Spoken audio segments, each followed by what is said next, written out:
setengah abad lebih dunia tunduk pada kekuatan dolar Amerika. Tapi kini, sebuah strategi baru muncul dari Beijing, elektrodolar. Sebuah konsep ambisius yang bisa mengguncang fondasi sistem keuangan global, sekaligus menggeser dominasi dolar dari singgasananya.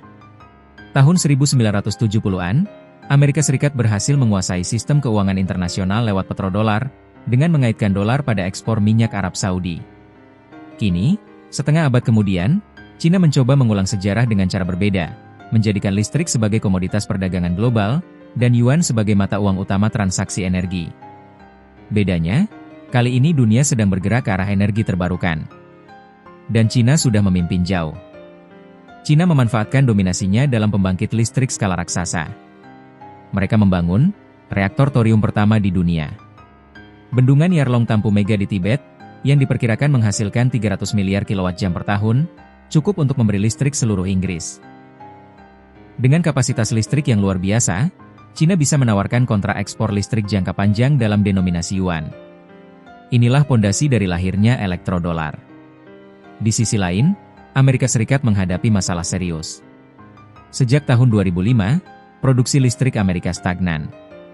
Proyek infrastruktur besar seperti Stargate senilai $500 miliar pada masa Presiden Donald Trump, gagal karena keterbatasan jaringan listrik domestik. Keterlambatan ini membuat Amerika tertinggal dalam memanfaatkan lonjakan kebutuhan energi global. Sementara itu, Cina justru semakin kokoh dalam transisi energi bersih.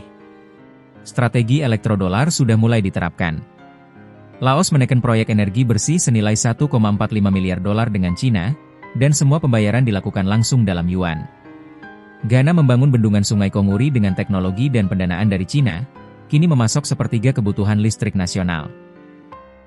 Cina tidak hanya membangun infrastruktur, tapi juga menyediakan pelatihan, teknologi, dan dukungan jangka panjang.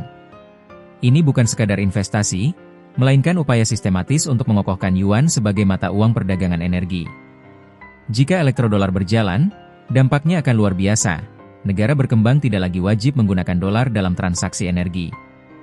BRICS akan semakin kuat dalam agenda dedolarisasi. Dominasi dolar, yang bertahan lebih dari setengah abad, bisa mulai retak. Banyak analis menyebut, ini adalah era baru arsitektur keuangan global. Sama seperti petrodolar mengubah dunia pada 1970-an, kini elektrodolar bisa jadi katalis perubahan besar berikutnya. Elektrodolar bukan hanya proyek ekonomi, tapi juga senjata geopolitik. Dengan listrik sebagai komoditas baru, Cina bisa memberikan harga stabil dan pasokan terjamin ke negara berkembang. Mengikat mitra strategis dengan kontrak jangka panjang. Mengurangi pengaruh Amerika dalam perdagangan global. Jika berhasil, elektrodolar akan memberi Cina posisi tawar yang sulit disaingi, apalagi ketika dunia semakin bergantung pada energi bersih. Petrodolar melahirkan era kejayaan Amerika Serikat. Tapi kini, elektrodolar bisa melahirkan era baru, di mana Cina menjadi pusat energi dan keuangan global. Apakah ini akan menjadi awal runtuhnya dominasi dolar? Atau justru memicu konflik ekonomi baru antara Barat dan Beijing? Satu hal pasti, dunia kini sedang menyaksikan pergeseran besar dalam sejarah keuangan internasional.